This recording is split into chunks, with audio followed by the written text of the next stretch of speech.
إن الحمد لله نحمده ونستعينه ونستغفره ونعوذ بالله من شرور أنفسنا ومن سيئات أعمالنا من يهد الله فلا مضل له ومن يضلل فلا هادي له وأشهد أن لا إله إلا الله وحده لا شريك له وأشهد أن محمدا عبده ورسوله أما بعد فإن خير الحديث كتاب الله وخير الهدي هدي محمد صلى الله عليه وسلم وشر الأمور محدثاتها وكل محدثة بدعة وكل بدعة ضلالة وكل ضلالة في النار. أعوذ بالله السميع العليم من الشيطان الرجيم. بسم الله الرحمن الرحيم. يا أيها الذين آمنوا اتقوا الله حق تقاته ولا تموتن إلا وأنتم مسلمون. يا أيها الناس اتقوا ربكم الذي خلقكم من نفس واحدة وخلق منها زوجها وبث منهما رجالا كثيرا ونساء واتقوا الله الذي تساءلون به والأرحام إن الله كان عليكم رقيبا. يا أيها الذين آمنوا اتقوا الله وقولوا قولا سديدا يصلح لكم أعمالكم ويغفر لكم ذنوبكم ومن يطع الله ورسوله فقد فاز فوزا عظيما. وقال يا أيها الناس أنتم الفقراء إلى الله والله هو الغني الحميد. تمام قسموں کی تعریفات اللہ رب العالمین وحدہ لا شریک کے لیے لائق و زیبا ہے، جو ساری کائنات کا تنہا خالق و مالک ہے، اور بے شمار درود و سلام ہو اللہ کے آخری نبی جناب کریم محمد رسول اللہ صلی اللہ علیہ وسلم کی ذات مقدسہ پر۔ محترم سامعین، خطبہ مسنونہ کے فوراً بعد سورہ فاطر کی ایک آیت میں نے آپ لوگوں کے سامنے تلاوت کی۔ اللہ فرماتا ہے یا ایھا الناس، اے لوگو، انتم الفقراء، تم سب کے سب محتاج ہو، فقیر ہو۔ کس کے فقیر ہو؟ الی اللہ، اللہ کے۔ اور اللہ کون ہے؟ واللہ هو الغنی الحمید، اور اللہ غنی بے انتہا مالدار اور لائق تعریف ہے۔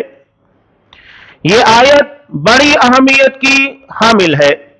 قرآن مجید نے جو خطاب کیا یا ایھا الناس، اے لوگو، اب یہاں جتنے بھی انسان ہیں سب کے سب اس میں مخاطب ہے۔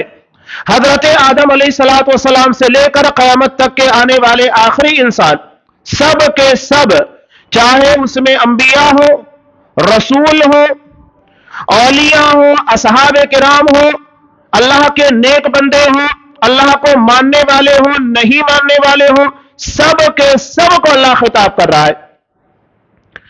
اب یہاں قرآن نے یہ جو خطاب کیا اے لوگو، یعنی اب اس میں مسلمان غیر مسلم تمام لوگوں کو شامل کر دیا۔ ایسا نہیں ہے کہ جو اللہ کو مانے وہی لوگ اللہ کے محتاج ہیں، باقی لوگ اللہ کے محتاج نہیں ہیں، ایسا نہیں۔ چونکہ اللہ نے مسلمانوں کو بھی پیدا کیا، غیر مسلموں کو بھی پیدا کیا، وہ تمام انسانوں کا خالق ہے، بلکہ ہر چیز کا خالق و مالک صرف اللہ ہی ہے۔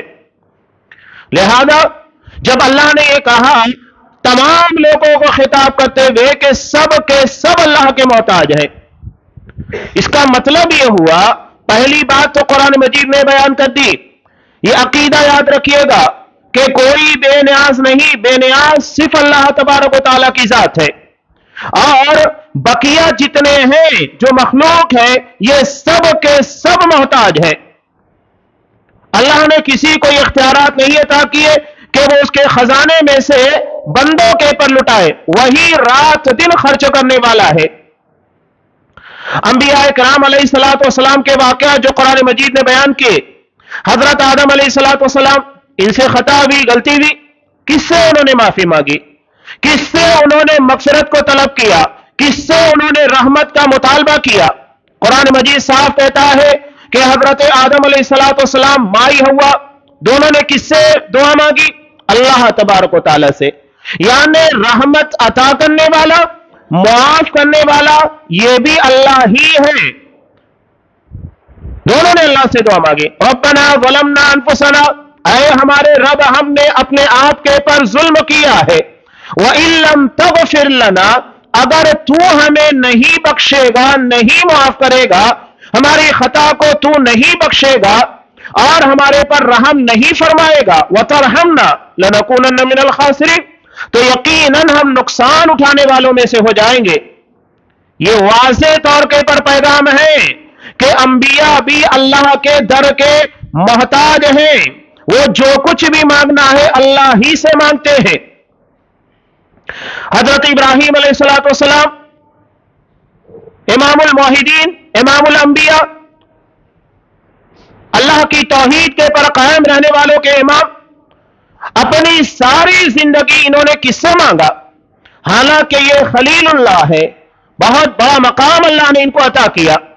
آگ میں جب ڈال دیا گیا تو ایسے موقع پر بھی مدد کس سے مانگ رہے ہیں؟ کہہ رہے ہیں کہ حسبنا اللہ و نعم الوکیل، میرے لیے میرا اللہ کافی ہے اور وہ سب سے بہترین کارساز ہے۔ انبیاء کے ان واقعات میں توحید کی جگہ جگہ کے پر آپ کو دلیل ملے گی کہ جب انبیاء کی جماعت جو اللہ کی سلیکٹڈ ہوتی ہے، اسے انسان نہیں سلیکٹ کرتا ہے، اور وہ الیکٹڈ بھی نہیں ہوتے ہیں کہ ووٹنگ کے ذریعے سے، انتخاب کے ذریعے سے ان لوگوں کو چوائس کیا جائے، پسند کیا جائے، جس طرح کہ ہم نیتاؤں کو، لیڈروں کو چوائس کرتے ہیں۔ نہیں، انبیاء کا معاملہ ایسا نہیں ہے، وہ الیکٹڈ نہیں، سلیکٹڈ ہوتے ہیں۔ اللہ تبارک و تعالیٰ ان کو انتخاب کرتا ہے۔ اللہ اعلم حیث یجعل رسالتہ، اللہ سب سے بہتر جانتا ہے کہ کہاں پر رسالت کو رکھنا چاہیے، کسے رسول بنانا چاہیے۔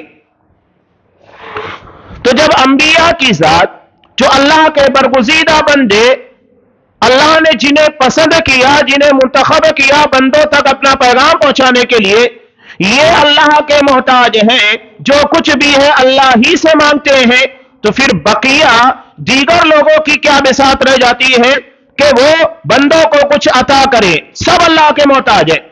اللہ کے در کو چھوڑ کر کسی اور در کے پر کچھ ملنے والا نہیں، جو کچھ بھی ہے سب اللہ سے مانگیے۔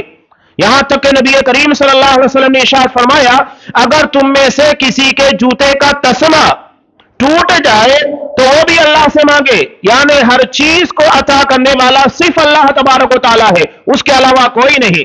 یہ عقیدہ ذہن و دماغ کے اندر جتنا پختہ ہوگا، یاد رکھیے گا ہماری زندگی کے اندر عقیدہ توحید اتنی مضبوط ہوگی، عقیدہ اتنا پختہ ہوگا۔ اور یہی جب بگڑتا ہے تو ہم دیکھتے ہیں کہ انسان انسانوں کے در کے پر جانے لگ جاتا ہے۔ انسان کی بڑی عجیب و غریب قسموں کی فطرت ہے، بڑا عجیب و غریب معاملہ انسان کا۔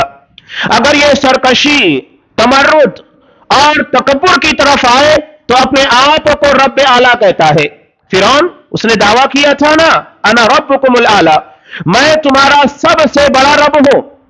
اور دوسری طرف جب یہ پستی کی طرف جاتا ہے تو معمولی پتھروں کو اپنا رب، اپنا بھگوان ماننے لگتا ہے۔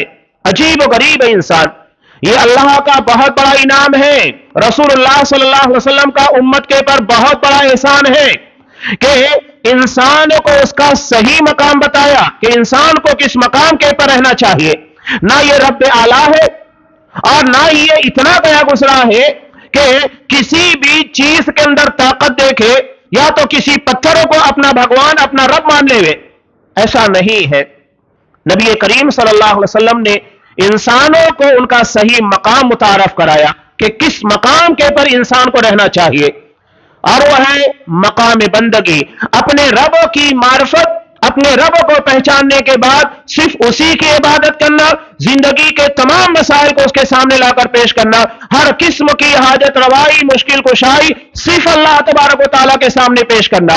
ان ساری چیزوں کا مالک صرف اللہ ہے، اس کے علاوہ کوئی نہیں۔ تو یہاں قرآن نے کہا، اے لوگوں، اور اس میں لوگوں میں سب سے بہترین جماعت انبیاء کرام کی ہے۔ ہم دیکھتے ہیں کہ اپنی زندگی کی تمام پریشانیوں میں، تمام مشکلات میں صرف اللہ تبارک و تعالیٰ کو پکارتے ہیں۔ محمد رسول اللہ صلی اللہ علیہ وسلم کی زندگی، آپ کے علاوہ دیگر انبیاء کرام کی زندگی، حضرت ایوب علیہ السلام بیمار ہوئے، شفا کس سے مانگی؟ اللہ سے مانگی۔ انی مسنی الضر وانت ارحم الراحمین، پروردگار مجھے تکلیف نے گھیر لیا ہے، کوئی شکوہ نہیں، کوئی شکایت نہیں، صرف اتنا کہا کہ میں پریشانیوں میں، تکلیف میں گھرا ہوا ہوں، وانت ارحم الراحمین، تو بڑا رحم کرنے والا ہے۔ تیرے رحم کے بغیر مجھے شفا نہیں مل سکتی۔ اس میں نہ کوئی شکوہ ہے، نہ اپنے درد کا اظہار ہے، بلکہ صرف اپنی کیفیت کو عاجزانہ طور پر اللہ کے سامنے پیش کیا گیا۔ اور اس کے بعد دیکھیے کہ وہ بیماری جو کہ 12 یا 18 سال کے پر محیط تھی، اللہ نے اس چھوٹی سی دعا کی برکت سے اس بیماری کو دور کر دیا۔ تو ہم بھی بیمار ہوتے ہیں، اور آج کل بیماریاں کچھ زیادہ ہی عام ہو چکی ہے، تو یہ دعا آپ کثرت سے پڑھا کیجئے۔ انی مسنی الضر وانت ارحم الراحمین، ایک پیغمبر کی دعا حضرت ایوب علیہ السلام کہ اللہ میں تکلیف میں، پریشانیوں میں گھرا ہوا ہوں، مجھے بیماری نے پکڑ لیا ہے، تو بڑا رحم کرنے والا ہے۔ جب اس دعا کی برکت سے اللہ تبارک و تعالی ایک بہت پرانی بیماری کو دور کر سکتا ہے، شفا دے سکتا ہے، تو کیوں نہیں ہماری بیماریوں کے اندر بھی شفا دے گا۔ واشفی انت الشافی، اللہ شفا دے اس لیے کہ شفا دینے والا تو ہی ہے۔ لیکن اس کا مطلب یہ نہیں ہے کہ ہم دوا نہ کریں۔ نبی کریم صلی اللہ علیہ وسلم نے ہم کو دوا کرنے کا بھی حکم دیا۔ تداؤ مرضاکم، اپنے مریضوں کا علاج کرو، دوا کرو، ٹریٹمنٹ کرو، لیکن شفا کے لیے اللہ سے امید رکھو۔ کسی ڈاکٹر کے بارے میں یہ نہ کہو کہ اس ڈاکٹر نے مجھے شفا دی، بلکہ یہ کہو کہ اس ڈاکٹر کی ذریعے سے، وجہ سے اللہ نے مجھ کو شفا عطا کی۔ یہاں ہمارے درمیان بھی یہ بدعقیدگی اور غلط فہمی پائی جاتی ہے کہ ہم فلاں ڈاکٹر کے پاس گئے اس لیے اچھے ہو گئے، یعنی نعوذ باللہ وہ ڈاکٹر ہمیں شفا دے رہا ہے۔ اپنے عقیدے کو، اپنے جملوں کو صحیح کیجئے، بلکہ یہ کہیے کہ اللہ نے فلاں ڈاکٹر کی وجہ سے یا فلاں دوا کی وجہ سے مجھ کو شفا دی۔ اللہ کی اجازت کے بغیر کسی کو شفا نہیں ملتی، تو اللہ تبارک و تعالیٰ ہی شفا دینے والا ہے، اس کے علاوہ کوئی شفا دینے والا نہیں۔ یہ ہمارا عقیدہ ہے۔ آپ لوگ غلطیاں یہاں پر یہ بھی کرتے ہیں کہ اگر فلاں ڈاکٹر کے پاس چلے جاتے تو بیماری بڑھ نہیں پاتی، یا ہمارا بچہ مرتا نہیں۔ کیا اس کا مطلب یہ ہے کہ زندگی اور موت کسی ڈاکٹر کے ہاتھ میں نہیں؟ تقدیر میں اللہ نے جو لکھا ہے اتنا ہی ہوگا۔ تو ہمارا عقیدہ، ہمارا ایمان و یقین اس بات کے پر ہونا چاہیے۔ حضرت ابراہیم علیہ السلام کو اولاد نہیں تھی، 75 سال کی عمر میں اللہ نے اولاد کی نعمت سے انہیں نوازا۔ کس سے دعا مانگی تھی؟ اولاد کے لیے کس درگاہ کے پر گئے؟ حالانکہ اللہ بتا رہا ہے، یہی تو توحید ہے کہ میرے اتنے عظیم الشان پیغمبر، اور جنہیں میں نے خلیل اللہ اپنا جگری دوست بنایا، وہ بھی اولاد کے پیدا کرنے پر قادر نہیں ہے، وہ بھی اولاد کے لیے میرے محتاج ہے۔ اللہ سے دعا مانگی، ربی ہب لی من الصالحین، کہ میرے پروردگار مجھے نیک اولاد عطا فرما۔ اللہ سے جب بھی دعا مانگیے، نیک اولاد کی دعا مانگیے۔ اور آج کی زندگی میں پہلے کے مقابلے میں کہیں زیادہ نیک اولاد کی ضرورت ہے، جہاں موبائل اور سوشل میڈیا کی بنیاد کے پر بچوں کے اندر اخلاقی اور عقیدے کی خرابیاں بھی پیدا ہو رہی ہیں۔ یہ بڑا مسئلہ ہو چکا ہے۔ میں اکثر بیانات میں ان چیزوں کو بیان کرتا ہوں، یہ ہمارے لیے مسائل پیدا کرنے والی چیز ہے۔ خاص طور سے کارٹون کے نام کے پر ہم یہ سمجھتے ہیں کہ اس کے ذریعے بچوں کو انٹرٹینمنٹ ہوتا ہے، نہیں، بلکہ کارٹون اور خاص طور سے گیم کے نام کے پر جو فتنہ بپا ہوا ہے، بچوں کے اندر جو شدت آئی ہے، ماں باپ کے پر چڑھ ہوتے ہیں، ذرا سی بات کے پر غصہ دکھانا، ماں کے سامنے، باپ کے سامنے اونچی آواز میں بات کرنا، غصہ دکھانے کی کوشش کرنا، یہ سب چیزیں انہی چیزوں کا نتیجہ ہے جو ہم اپنے بچوں کو ہزاروں روپے میں لگا کر دیتے ہیں۔ ایک کارٹون یا گیم جو ہوتا ہے، ان کے بنانے والے کون؟ کوئی مسلمان نہیں ہے، بلکہ وہ لوگ ہیں جو ہمارے بچوں کے اخلاق کے پر، عقیدے کے پر حاوی ہو رہے ہیں۔ پب جی گیم کے بارے میں قانون نے بھی، سرکار نے بھی پابندی لگائی۔ پیچھے دیوبند کا ایک فتویٰ بھی اس کے بارے میں آیا تھا، جو اپنی جگہ کے پر بالکل برحق ہے۔ اس فتوے میں اس گیم کے یا ایسا کوئی بھی گیم جس میں غیر اللہ کے سامنے مدد مانگی جاتی ہے، کھیلنا شرک ہے۔ یعنی اس گیم کو کھیلتے وقت بتایا یہ گیا ہے کہ اپنی پاور اور اپنی طاقت کو بڑھانے کے لیے گیم کا کھیلنے والا بچے ہیں، نوجوان ہیں، یہ کسی دیوی کے سامنے، دیوتا کے سامنے یا مندر میں جا کر پرارتھنا کرتے ہیں، عبادت کرتے ہیں، تو ان کی پاور بڑھتی ہے۔ یہ کھلا ہوا شرک، اس میں کوئی شبہ ہی نہیں، چاہے آپ گیم کے اندر کریں یا حقیقی زندگی میں آپ غیر اللہ سے مدد مانگ رہے ہیں، یہ باقاعدہ پلان کیا جا رہا ہے۔ ہمارے بچوں کے ذہن و دماغ کے اندر غیروں کی عبادت بٹھائی جا رہی ہے۔ کارٹون کے بنانے میں، فلم جو بنتی ہے، ویڈیو، یہ 1 سیکنڈ کے اندر 45 فوٹیج کے پر مشتمل ہوتی ہے، اور جب یہ گیم بنایا جاتا ہے یا تو اس طرح کی دیگر چیزوں کو بنایا جاتا ہے، گیم بنایا جاتا ہے یا تو پھر کارٹون جو بنائے جاتے ہیں، 45 فوٹیج میں 44 فوٹیج جو ہوتے ہیں جو دکھائی دیتے وہی ہوتے ہیں، اور اس کے بعد جو 45واں فوٹو ہوتا ہے یہ شیطان کا یا کوئی ایسی چیز کا ہوتا ہے جو اخلاق کو بگاڑنے والی ہوتی ہے، یہ دکھائی نہیں دیتا لیکن تحت شعور کے اندر جاتا ہے، اور یہی ہمارے بچوں کے ذہن و دماغ ان کے کردار کے پر چھا جاتا ہے۔ یہ ایسا طریقہ ہے، قرآن نے بہت پیاری بات کہی شیطان کے بارے میں، سورہ اعراف میں اللہ نے کیا بیان کیا؟ انہ یراکم هو وقبیل من حیث لا ترونہم، شیطان اور اس کا قبیلہ، اس کے ماننے والے، اس کے طریقے پر چلنے والے ایسی جگہ سے تمہیں دیکھ رہے ہیں جہاں سے تم انہیں نہیں دیکھ سکتے لیکن وہ تمہارے پر نظر رکھتے ہیں، اور آج وہ چیزیں بالکل نمایاں ہو رہی ہے، ہمارے بیڈ روم تک، ہماری ماں اور بہنوں کے ہاتھوں تک، ہمارے بچوں کے کردار، ذہن و دماغ تک یہ چیزیں رسائی حاصل کر چکی ہیں۔ پہلے سے کہیں زیادہ ہمارے بچوں کے پر نگرانی رکھنا ضروری ہے۔ بہرحال ان چیزوں کے کہنے کا میرا مقصد یہ تھا کہ انبیاء کے واقعات جو آج ہمارے ہاں مائیں اور بہنیں اور خاص طور سے دادی، اماں، نانی وغیرہ جو سنایا کرتی تھی وہ بھی ختم ہو گیا، جبکہ بچوں کے ذہن و دماغ میں سوتے وقت بٹھایا جاتا تھا، اور بچہ سوتا تھا تو اس کے ذہن کے اندر یہ چیز تحت شعور میں جاتی تھی، دھیرے دھیرے اسے کردار میں جگہ ملتی، لیکن اس کی جگہ پر موبائل ہے، بتا نہیں موبائل میں بچہ کیا کیا دیکھ رہا ہے، کیا چیز لگی ہوئی ہے، اور اس کے بعد وہ چیز ذہن و دماغ کے پر دھیرے دھیرے حاوی ہونا شروع ہوتی ہے۔ بڑے بڑے حادثات جو بچوں کے پیش آ رہے ہیں، ایک بچہ جو ابھی نوخیز عمر کا ہے، 12-13 سال کا ہے، آخر وہ کسی بچے کو ایسی جگہ کے پر بلیڈ کے ذریعے وار کیوں کرتا ہے؟ اسے معلوم ہوتا ہے کہ اس جگہ مار دینے سے بچہ اپاہج ہو جائے گا۔ یہ ساری چیزیں گیم میں سکھائی جا رہی ہیں، تو اپنے بچوں کو انبیاء کے واقعات بتائیے، ان کا عقیدہ بھی صحیح ہوگا اور ان کے اخلاق بھی سنورنے والے۔ حضرت ابراہیم علیہ السلام نے دعا مانگی، ربی ہب لی من الصالحین، میرے پروردگار مجھے نیک اولاد عطا فرما جو دنیا میں بھی میری نیک نامی کا ذریعہ بنے اور آخرت میں بھی میرے لیے نیک نامی کا ذریعہ ہو۔ حضرت یونس علیہ السلام تکلیف میں گرے، مصیبتوں کا شکار ہوئے، مچھلی کے پیٹ کے اندر تھے، وہاں انہوں نے اللہ سے کیا دعا مانگی؟ اللہ سے مدد مانگ رہے، کسی اور کے در پر نہیں۔ سوچئے کہ سمندر میں مچھلی کے پیٹ کے اندر اللہ نے معجزانہ طور پر ان کو زندہ رکھا، کس سے انہوں نے دعا مانگی؟ اللہ سے۔ مدد کس نے کی؟ اللہ نے کی۔ جب ایسی حالت میں اللہ مدد کرتا ہے اور وہی کرنے والا ہے تو اللہ کا در چھوڑ کر غیر اللہ کے در پر کیوں جائیں؟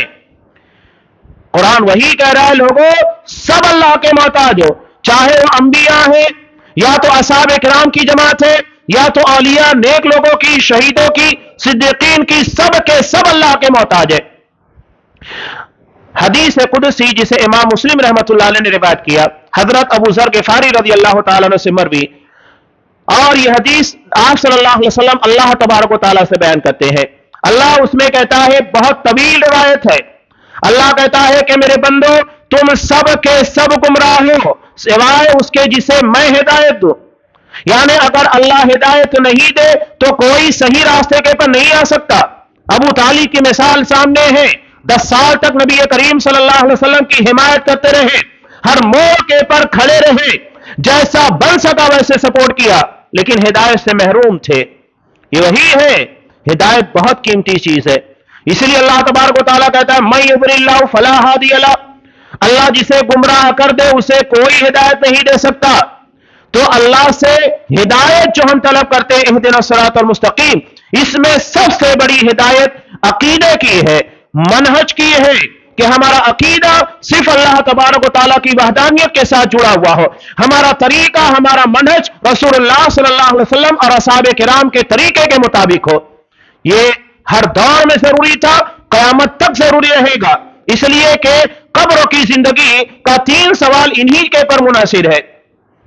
پہلا سوال اللہ کی ربوبیت کے بارے میں، دوسرا سوال اسلام کے بارے میں، تیسرا سوال رسول اللہ صلی اللہ علیہ وسلم کے بارے میں، اور یہی پورا دین ہے.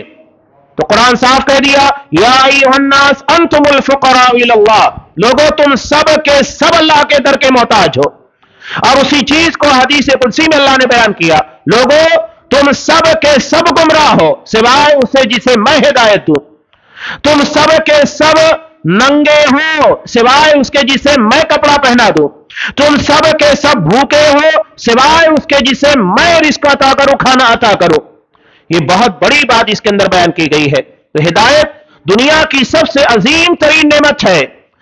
جو ہم مانگتے ہیں اہدنا الصراط المستقیم، اس کا مطلب یہی ہے کہ اللہ ہمیں صحیح راستہ بتا، ورنہ اگر ہدایت صحیح نہیں ہوگی تو نتیجہ کیا ہوگا؟ پوری زندگی آپ عبادت کرتے رہے، عبادت رائے گاہ ہے. رسول اللہ صلی اللہ علیہ وسلم کے سامنے بخاری کی مشہور روایت ہے نا کہ ایک صحابی 3 مرتبہ نماز پڑھے، 3 مرتبہ نماز پڑھ کر آپ صلی اللہ علیہ وسلم کے پاس آتے، تینوں مرتبہ آپ نے کہا ارجع فصلی فإنک لم تصلی، جاؤ نماز پڑھو اس لیے کہ تم نے نماز نہیں پڑھی. انہوں نے کہا کہ اللہ کے رسول تیسری مرتبہ میں جو طریقہ جانتا تھا وہ میں نے ادا کیا، آپ مجھے بتائیے کہ نماز پڑھنا کیسے ہے. آپ صلی اللہ علیہ وسلم چاہتے تو پہلی مرتبہ بھی بیان کر دیتے، لیکن تیسری مرتبہ انہوں نے سوال کیا تو تیسری مرتبہ میں بتایا. یعنی اپنے اندر بھی جستجو ہونا چاہیے دین کے سمجھنے کی، دین کے طور طریقے کے جاننے کی. آپ صلی اللہ علیہ وسلم چاہتے پہلی مرتبہ بیان کر دیتے کہ تم یہ غلطی کر رہے ہو، لیکن انہوں نے پہلی مرتبہ سوال نہیں کیا، چپ چاپ گئے نماز ادا کیا، دوسری مرتبہ پھر ویسے ہی کیا، تیسری مرتبہ سوال کیا، تب آپ نے بتایا کہ یہ غلطی تمہارے اندر ہے. جب نماز دنیا میں نبی کے طریقے کے مطابق نہ ہونے کی وجہ سے 3 مرتبہ آپ صلی اللہ علیہ وسلم نے رد کر دیا تو اللہ کے ہاں کہاں سے قبول ہوگی؟ طریقہ آپ صلی اللہ علیہ وسلم کی سنت کے مطابق ہونا بہت ضروری ہے. وہی اللہ کہہ رہا ہے میں جسے ہدایت دوں، یعنی جو رسول اللہ صلی اللہ علیہ وسلم کے طریقے پر آ گیا. سورہ کہف ہر جمعہ کو پڑھنا چاہیے، نبی کریم صلی اللہ علیہ وسلم کا حکم ہے، ابو داؤد کی روایت ہے. اس کے آخر میں آپ پڑھیں گے قرآن مجید ایک جماعت کے بارے میں تذکرہ کرتا ہے، قل هل ننبئکم بالاخسرین اعمالا، کہو کیا میں تمہیں سب سے زیادہ نقصان اٹھانے والی جماعت کے بارے میں نہ بتاؤں؟ وہ عمل کریں گے لیکن نقصان اٹھائیں گے. یعنی ایک آدمی محنت بھی کر رہا ہے اور تجارت بھی کر رہا ہے، پیسے بھی لگا رہا ہے، اس کے بعد نقصان. یہاں انسان وہی ہے جو نقصان اٹھا رہا ہے محنتوں کے کرنے کے بعد، بالاخسرین اعمالا، عمل کرنے کے بعد بڑے بڑے نقصانات اٹھا رہے ہیں. الذین ضل سعیہم فی الحیاۃ الدنیا، یہ وہ لوگ ہیں جن کی کوششیں گمراہی کا شکار ہو گئی. ضل سعیہم، گمراہی کا شکار. جیسا کہ میں نے مثال دی کہ ایک صحابی آپ صلی اللہ علیہ وسلم کے طریقے سے ہٹ کر نماز ادا کر رہے تھے، 3 مرتبہ آپ صلی اللہ علیہ وسلم نے دہرانے کا حکم دیا. جب تک نبی کے طریقے کے مطابق نہیں تھی آپ نے قبول نہیں کیا، 3 مرتبہ دہرانا پڑا. تو ہدایت کے مطابق ہماری زندگی کا عمل ہونا بہت ضروری ہے. قرآن وہی کہہ رہا ہے عمل کرنے کے بعد بہت نقصان اٹھانے والے عمل خوب کریں گے، نقصان بھی اتنا ہی اٹھائیں گے. سیدھی سی مثال ہے کہ آپ کو احمد نگر سے پونا کی سمت میں جانا ہے، یہ آپ کے اس دشا میں ہے، آپ ادھر نہیں جاتے بلکہ اورنگ آباد کے راستے پر جاتے، تو ایک قدم اٹھائیں گے یا 1 کلومیٹر جائیں گے تو آپ 2 کلومیٹر پیچھے ہو جاتے ہیں. کیوں؟ 1 کلومیٹر آپ آلریڈی جا چکے ہیں، واپس آنے کے لیے آپ کو پھر وہ 1 کلومیٹر طے کرنا ہوگا. اسی لیے قرآن مجید کہتا ہے جو لوگ شرک کرتے ہیں تو یہ لوگ کون ہیں؟ فقد ضل ضلالا بعیدا، دور کی گمراہی کا شکار ہوئے. یعنی جتنا زیادہ غلط روٹ کے پر ہم جائیں گے اتنا زیادہ ہم اپنی منزل جو صحیح منزل ہے اس سے دور ہوتے چلے جائیں گے. تو عمل تھوڑا ہو یا زیادہ ہو یہ اہمیت نہیں رکھتا، اہمیت اس بات کی ہے کہ عمل آپ صلی اللہ علیہ وسلم کے طریقے کے مطابق ہو. اسی کو یہاں اللہ تبارک و تعالیٰ نے بیان کیا جسے میں ہدایت دوں، اور وہ ہدایت اللہ تبارک و تعالیٰ نے رسول اللہ صلی اللہ علیہ وسلم کی شکل میں آپ کے اقوال اور آپ کے اعمال کو نمونہ بنا کر پیش کر دیا. تو اللہ کہتا ہے یا ایھا الناس انتم الفقراء الی اللہ، لوگوں تم سب کے سب اللہ کے در کے محتاج ہو. جو بھی مانگنا ہے، آپ نے کہا کہ اگر آپ کو جوتے کا تسمہ بھی مانگنا ہے اللہ سے مانگو، ہر چیز اللہ سے مانگیے۔ اور اللہ کون ہے؟ غنی، بہت مالدار ہے۔ جب سے اللہ نے کائنات کو پیدا کیا ہے خرچ کرتے جا رہا ہے، لیکن آپ نے کبھی دیکھا اللہ کے خزانے میں کمی واقع بھی نہیں۔ یہ کائنات میں زمین ایک معمولی سا حصہ ہے۔ یہ جو سورج ہے زمین سے تقریباً 10 یا 13 لاکھ گنا بڑا ہے۔ اس کا اندازہ ہم نہیں لگا سکتے کائنات میں کتنی بڑی بڑی چیزوں کو اللہ نے پیدا کیا۔ سورج کو لاکھوں سال سے پیدا کیا، کیا آپ نے کبھی دیکھا کہ اس کی انرجی کے اندر، اس کی روشنی میں کوئی کمی واقع بھی نہیں؟ یہ اللہ کا خزانہ ہے جو روزانہ ہمارے پر اپنے توانائی کو، انرجی کو لٹا رہا ہے۔ اللہ کے خزانے میں کوئی کمی نہیں آ سکتی۔ آپ صلی اللہ علیہ وسلم نے کہا اسی حدیث قدسی میں، اللہ تبارک و تعالیٰ بیان فرماتا ہے کہ اگر سارے آدم کے بچے، اولاد کتنے ہوں گے اندازہ نہیں لگا سکتے، آدم علیہ السلام سے لے کر قیامت تک کے کھربوں تعداد ہوگی، سب کے سب ایک میدان میں کھڑے ہوں اور اللہ سے جس کو جو مانگنا ہے وہ مانگے، اللہ سب کی مرادوں کو پورا کر دے گا، لیکن اس سے اللہ کے خزانے میں کوئی کمی واقع نہیں ہوگی۔ بالکل ایسے ہی جیسا کہ سمندر میں سوئی کو ڈبوئے جائے اس کے بعد نکالے، کیا کمی واقع ہوتی ہے؟ کوئی کمی ہوگی؟ نہیں۔ تو اللہ کے خزانے میں کوئی کمی نہیں، وہ غنی ہے۔ اور دوسری بات اللہ نے بیان کی کہ وہ حمید ہے۔ دنیا میں ہم دیکھتے ہیں کہ اگر کسی کے پاس اقتدار ہے، حکومت ہے، مال و دولت ہے، تو بہت سارے لوگ ایسے ہوتے ہیں کہ مال و دولت اور اقتدار کے نشے کی بنیاد کے پر غلط اقدامات کرتے ہیں، وہ لائق تعریف نہیں ہوتے، لوگ ان کی تعریف نہیں کرتے، بہت سارے اعمال کے پر، کردار کے پر انگشت نمائی ہوتی ہے، لیکن اللہ تبارک و تعالی لائق تعریف ہے۔ بے انتہا خرچ کرنے کے بعد اور غنی ہونے کے بعد اس کے عمل میں، اس کے معاملات کے اندر کسی قسم کا کوئی عیب نہیں۔ جو ہم تسبیح اللہ کی بیان کرتے ہیں اس کا مطلب یہی ہوتا ہے اللہ ہر قسم کے عیب سے پاک ہے۔ تو یہ میں نے سورہ فاتر کی آیت کے تناظر میں ایک پیغام آپ لوگوں تک دینا چاہا کہ اللہ تبارک و تعالی ہر چیز عطا کرنے والا ہے۔ زندگی کا کوئی بھی پرابلم ہو اللہ سے دعا مانگیے اور تدبیر اختیار کرنا۔ صرف دعا مانگنے کا مطلب یہ نہیں کہ آپ دعا مانگ لیں بات ختم ہو گئی، آپ تدبیر بھی اختیار کیجئے اور جو ذرائع ہو سکتے اس کو اختیار کیجئے۔ تدبیر اور تقدیر دونوں ضروری ہے۔ دعا مانگیے اللہ تبارک و تعالیٰ سے اور آپ کے بساط میں جو ہو سکتا ہے وہ کرنے کی کوشش کیجئے، یقیناً اللہ تبارک و تعالیٰ ہمیں وہ سب کچھ عطا کرے گا جو ہمارے لیے بہتر ہے۔ یہ اس کا فیصلہ ہے کہ کس کے لیے کیا چیز بہتر ہو سکتی ہے، وہ اس سے وہ نوازتا ہے۔ ہمارا کام ہے مانگنے کا۔ دعائیں کبھی رائے گاہ نہیں جاتی ہے، اپنا اثر، اپنا فائدہ یقیناً لے کر آتی ہے، وہ کبھی ضائع نہیں ہوتی ہے۔ اور اگر ہمیں لگے کہ دنیا میں دعا مانگنے کی وجہ سے کچھ ملا نہیں، تو آخرت میں مسند احمد کی روایت میں ہے کہ اللہ تبارک و تعالیٰ بندے کو دعا کرنے کی وجہ سے اتنا نوازے گا، جو دعائیں اسے لگی کہ اس کی دعائیں دنیا میں قبول نہیں ہوئی، آخرت میں اس کو اتنا اجر ملے گا بندہ تمنا کرے گا کاش میں نے اللہ سے اور دعائیں کی ہوتی۔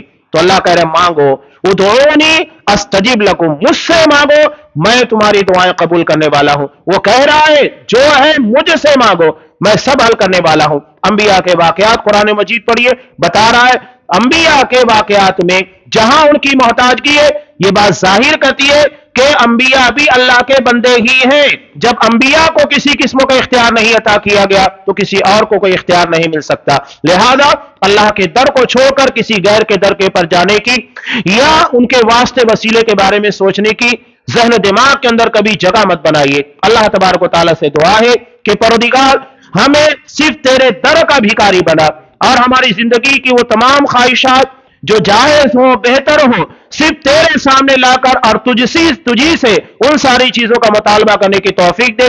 تو ہی عطا کرنے والا ہے، تو ہی نوازنے والا ہے، تیرے علاوہ کوئی در نہیں، تیرے علاوہ کوئی عطا کرنے والا نہیں، تیرے علاوہ کوئی نقصان پہنچانے والا نہیں، تیرے علاوہ کوئی نفع دینے والا نہیں، سب کچھ تیرے اختیار میں ہے۔ اللہم لا مانع لما اعطیت، اللہ جو تو عطا کر دے اسے کوئی روک نہیں سکتا، اور جو تو نہ عطا کرنا چاہے اسے کوئی دے نہیں سکتا، سب تیرے اختیار میں۔ پروردگار ہمارے عقیدے کو توحید کے مطابق بنا جو کہ تیری ذات اور تیری صفات سے منسلک ہے، اور ہمارے طریقے کو نبی کریم صلی اللہ علیہ وسلم کے طریقے اور اصحاب کرام کے طریقے کے مطابق بنا۔ ہمارے عقیدے اور منہج میں ایسی استقامت عطا فرما کہ کسی موڑ کے پر ہمارے عقیدے اور ہمارے منہج کے اندر خرابی نہ پیدا ہو سکے۔ پروردگار ہمیں مشکل دور کے اندر تیرے دین کے پر استقامت عطا فرما، اور ایسے حالات میں بھی دین سے جمے رہنے، چمٹے رہنے کی توفیق دے۔ ہمارے بچوں کو دین کے پر جمع رہنے والا نمازی، متقی، پارسا، ان کے اخلاق کو سنوار دے، ان کی تربیت کو بہتر طور کے پر سنوارنے کی ہمیں توفیق دے، جب تک دنیا میں رکھ اسلام کے پر اور ہمارا خاتمہ ایمان کے پر فرما، آمین۔ بارک اللہ لنا ولکم فی القرآن العظیم ونفعنی وإیاکم بالآیات والذکر الحکیم، انہ تعالی جواد کریم ملک بر رحیم۔